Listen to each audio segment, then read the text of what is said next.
Florida Governor Ron Desantis spoke at the Republican Jewish Coalition political conference Saturday night. At the conference, he declared that Judea and Samaria is not indeed occupied.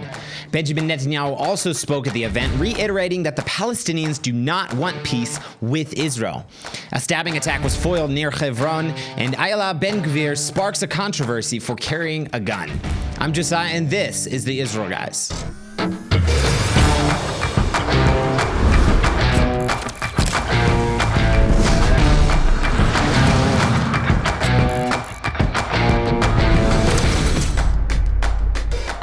Hello and welcome to the Israel Guys, where we believe that in a world of Jew hatred and anti-Israel propaganda, you should have a direct connection to the land and people of Israel. Welcome back to the show, guys. For you who are already subscribed and have been watching us for a long time, thank you again for joining us. And to those who are new to the Israel Guys, new to this channel and our show here, we'd appreciate it if you hit that subscribe button, and also just welcome to the Israel Guys. Welcome to receiving your firsthand report on what is happening in Israel from an on-the-ground source here in Israel. Also, if you like this video, subscribe, hit that notification bell so you never miss an episode of the Israel Guys. Also, leave us a comment down below and tell us what you think about what's going on here in Israel. We love interacting with you guys down in the comments. Also, something we really haven't talked about on this channel, and haven't really made an announcement about this yet, but we actually have a second YouTube channel. It's called Hayuvel Israel Volunteers. So here at the Israel Guys, we actually have a volunteer organization here in Israel where we bring volunteers, Christian volunteers from all over the world to come and serve and support, get their hands down in the soil and actually help the Jewish communities here in Judea and Samaria. Right now, we're planting trees. We're planting 3,000 trees before the end of the year. Almost wrapped that up. And we're posting videos on that YouTube channel multiple times a week. So we'll take you out to the field. We'll introduce you to volunteers. We'll show you what we're doing, how to do it, how to pick grapes, how to plant trees, all this kind of stuff. And we also like to have a lot of fun along the way. So go over to, link will be in the description below, but go check out our channel, Hayuvel Israel Volunteers. If you'd subscribe, that would be amazing. And check out our volunteer projects, and maybe you'll even be inspired to come and volunteer here in Israel with us in the future. All right, guys, Ron Desantis spoke at the Republican Jewish Coalition Conference Saturday night. So in his speech, he talked a lot about his big Republican win in Florida in the midterm elections just last week. He talked about his connection and what he's done for the Jewish community in Florida, also his connection to Israel and his support for Israel. What was really amazing, though, is he actually defended the right of Jews to live in the biblical heartland, Judea and Samaria, saying that history shows that Jews have thousands of years of connection to Judea and Samaria, and he went so far as to say that Judea and Samaria is not occupied. He said, quote, "I don't care what the State Department said. They are not occupied territory. It is disputed territory." Unquote. So he's go ahead right out and say it, that this Judea and Samaria is not occupied territory. He even immediately didn't even refer to it as the West Bank, as most other American politicians do, and even pretty much every politician around the world and world leader refers to this area as the West Bank. Incorrectly, Ron DeSantis actually has it correct. It's Judea and Samaria, the biblical heartland of Israel. He also talked about other stuff he's done for Israel and Israelis. He talked about, at the beginning of his term as the governor of Florida, he combated Israel's the Airbnb discrimination against Israeli settlements. He said, quote, "When I first became governor, one of the first things we did was fight back against Airbnb, which was discriminating against Israeli Jews, and we won that fight against Airbnb."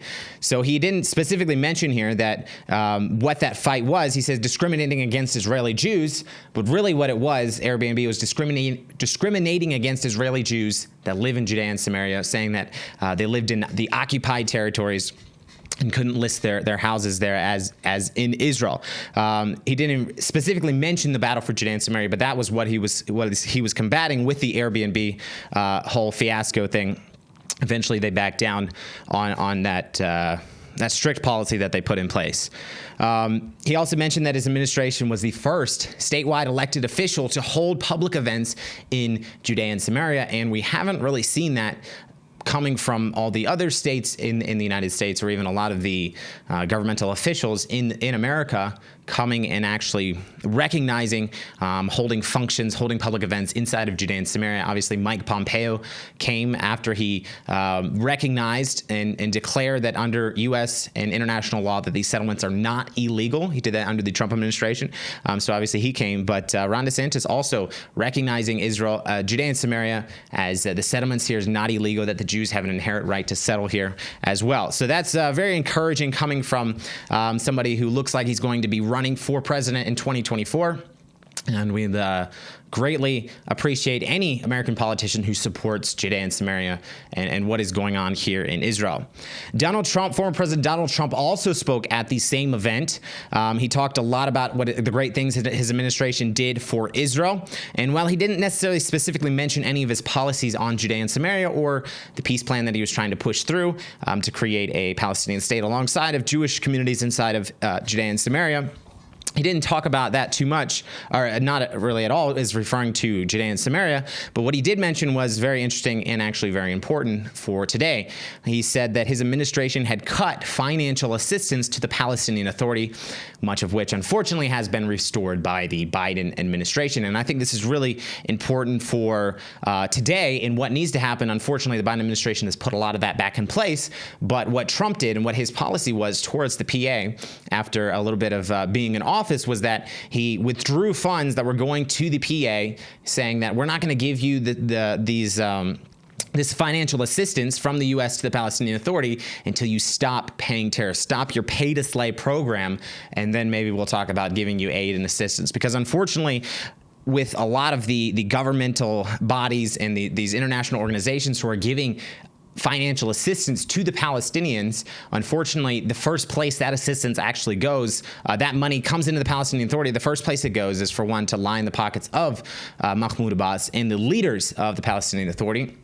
And the second place is actually to pay terrorists. They prioritize that over everything else, paying terrorists to kill Jews. And we've talked a lot about the specifics of that on the show here at the Israel Guys. We talked about how much they pay to terrorists per year as a whole, but also refer to like how much each individual would get if they had indeed succeeded in killing a Jew, or if they were killed in the process, or they died in the process of trying to murder Jews, then how much would their family receive? How much of a payment and salary would their family receive? We talked a lot about it on the show. I would encourage you to go back and watch that, find out exactly what's happening with the PA, very corrupt organization, as the leaders of the representatives of the Palestinian people. Unfortunately, it's not a good situation, and the Palestinian people are indeed oppressed by the Palestinian Authority here in Israel. And so Donald Trump did recognize the fact that PA is paying terrorists, and this should not be tolerated. So he indeed pulled a lot of U.S. financial assistance from them. Unfortunately, it seems to be put back in place by the Biden administration. So we can hope and pray that the next U.S. administration, whoever it be, comes in office, will also recognize that with the Palestinian Authority and withdraw those funds, so they're not getting those funds from U.S. tax dollars to actually go and pay terrorists to kill Jews. Netanyahu, the former prime minister, and also prime minister designate for Israel's next government, also spoke at the event. He joined them via video at the conference, the Republican Coalition Political Conference, and he talked about his experience with previous U.S. administrations. Prime Minister Netanyahu said, quote, "I've had the privilege of dealing with several American presidents, and I can tell you that though there were occasional differences, by the way, with Republicans and Democratic presidents, I value the constancy of the American-Israeli alliance because it is a partnership between peoples." And he also spoke about the peace process with the Palestinians, with the Palestinian Authority. Netanyahu mentioned that the PA is not interested in making peace with Israel. Surprise, surprise. I'm sure you're not surprised if you've been following Israel, or you have been following our show for a while. You know that the Palestinians are not indeed interested in making peace. Netanyahu said, quote, "The Palestinians didn't want and don't want peace with Israel. They want a peace without Israel. They don't want a state next to Israel. They want a state instead of Israel," end quote. And this statement is just so true. And unfortunately, it's not being talked about in the political arena, on the mainstream news. It's not being talked about in the great governmental bodies and those who are trying so hard to make peace between Israel and the Palestinians. They're trying to broker some peace deal between them. Unfortunately, this is not being talked about. A lot of people don't know, and unfortunately, those who do know and are not supporters of Israel, they hide it and they lie about it. They pretend that the Palestinians want peace with Israel and that a peace treaty and deal would actually work out if they could actually sign one. But I feel like it's a really important point to make, because until every American lawmaker or every American politician, or even not just America, but also in Europe and across the world, until these lawmakers who are responsible for shaping policy between their country and Israel, and for instance, American Israel policy, until these people understand this fact that the Palestinians don't want peace with Israel, they want peace instead of Israel. They want peace without Israel. Basically, they want to wipe Israel off the map, and then, okay, we'll have peace. And unfortunately, we know that's not the way Islam goes. Even after they wipe out Israel, then they're going to move on to their next target that they want to wipe out as well. But just referring to Israel, until those who are shaping the policy on Israel and their country, until they recognize this fact, then any policy, let's say American Israel policy, is not going to work out. Or trying to broker a peace deal between the Palestinians and Israel, it's not going to work out when you have one party that says on the outside that they want to make peace, but in their own language and on their own TV networks, they're calling for the death to the Jews, death to the state of Israel, that they want Israel completely cleansed of Jews, and they want from the river to the sea, all of it to be a Palestinian state. And unfortunately, like I said, many politicians are not talking about it, and I feel like a lot just don't know.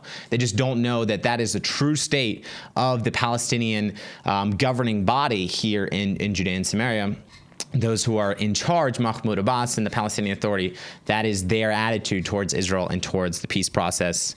The peace process, I should say, here in Judea and Samaria. So that's kind of what's going on, and those were the Nikki Haley also shared at this conference and talked about the Iran deal and how she wants to get rid of that again.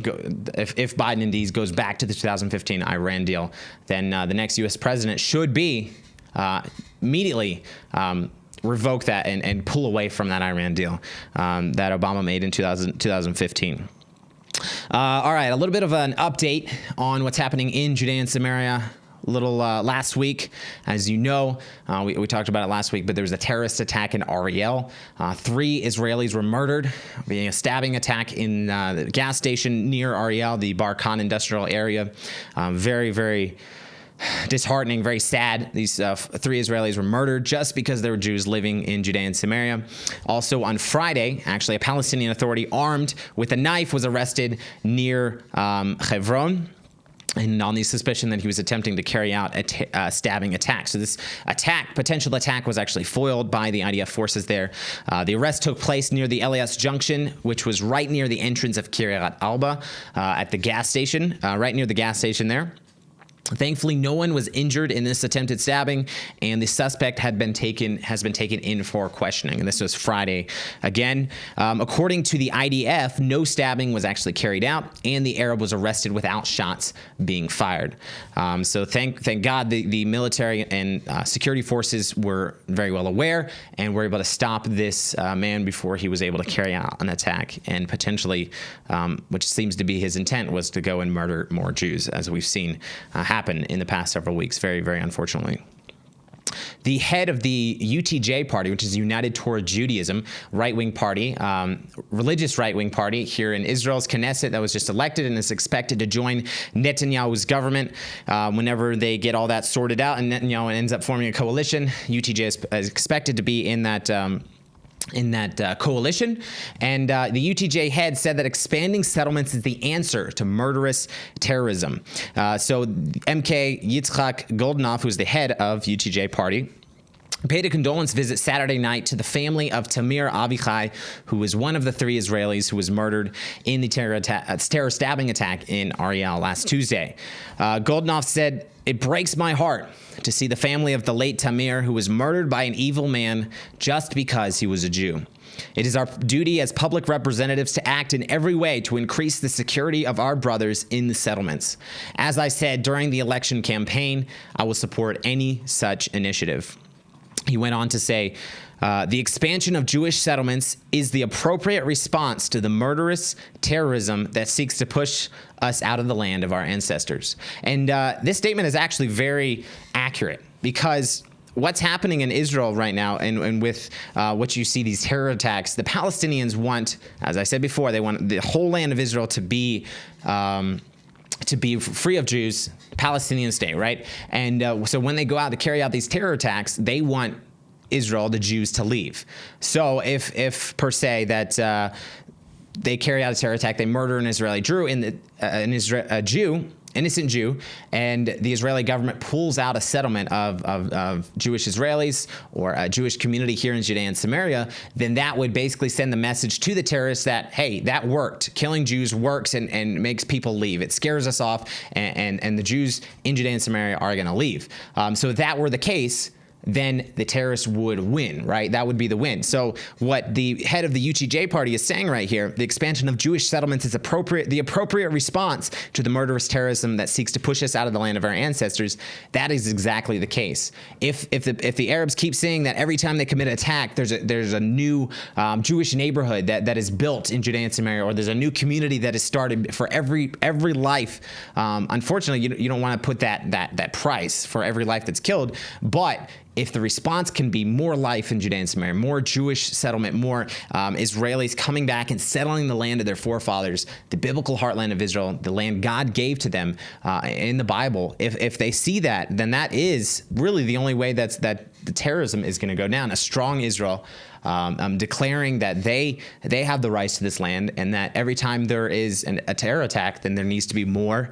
It needs to be the response. Unfortunately, don't want it to happen, but if it does indeed happen, then there needs to be a life response. That they're gonna make more settlements, they're gonna build more houses, and more Jewish families are gonna move out here to live and prosper. So I really appreciated his statements there as he's went and comforted the family of Tamir Avichai. Guys, continue to pray for the families of these 3 victims that were murdered last Tuesday. Pray for that they would receive peace, and that just the grieving process, a horrible thing. The wife of Ayala Ben Gvir, so Ayala Ben Gvir is the head of the Otzma Yehudit party, who was joined with religious Zionism, Bezalel Smotrich. They've been in the news a lot recently. Even the United States government has been bashing them and pressuring Netanyahu not to deal with them. Everybody's been saying they're extremists, whatever. So his wife, the wife of Ayala Ben Gvir, Ayala Ben Gvir, received a lot of backlash last week for packing at a high-level meeting in Jerusalem. So Mrs. Netanyahu, Sarah Netanyahu, the wife of Prime Minister-designate Benjamin Netanyahu, she hosted a bonding event for the wives of the leaders of the right-wing parties of the prospective coalition in Jerusalem's Waldorf Astoria Hotel. So she invited all the wives of the right-wing parties that are supposed to be joining, expected to join Netanyahu's coalition as just a bonding event, a great goodwill gesture. And so Ayala Ben Gvir, the wife of Ayala Ben Gvir, of the Otzma Yehudit party, she received a lot of backlash after a photograph of her and the other ladies together shows her carrying a gun in a holster on her hip. A lot of sparked a big debate on social media here in Israel, and people giving her hate comments, and a lot of backlash for wearing this gun, calling her extreme, radical, whatever. I don't even know what all that they were referring to her as, but it wasn't all. This was not nice, not good. And I love her response to all the hate, because not at all fazed by these attacks online. Mrs. Ben Gvir, Ayala Ben Gvir, tweeted in reply. She said, "I live in Hebron. I am the mother of 6 sweet children. I travel through terror-infested roads, and I'm married to a husband who is the most threatened man in the country. Yes, I have a gun. Deal with it." I love that response. It's just such a show of strength, saying, hey, I live in Hebron, very, very kind of a hotbed area. A lot of Arabs live in Hebron, and we've seen a lot of things happen there recently. She's the mother of six small children, travels through these roads where we've seen a lot of terror attacks, and she's married to Ayala Ben Gvir, who's received a lot of death threats here in Israel. She has a gun. She's been saying, deal with it, right? And yes, she has a right to a gun. It's the right of Israeli citizens to have one here, especially in Judea and Samaria, to defend herself and her family and her children. And definitely don't want to mess with the mamas who are protecting their children here in Judea and Samaria. So that's your really declaration of strength from Mrs. Ben Gvir here, who lives down in Hebron, the wife of Ayala Ben Gvir. Guys, let us know what you think in the comments below. In the meantime, tune out the fake news and tune in to what is actually happening in the land of Israel. We'll be back every Monday, Wednesday, and Friday with your direct connection to the land and people of Israel.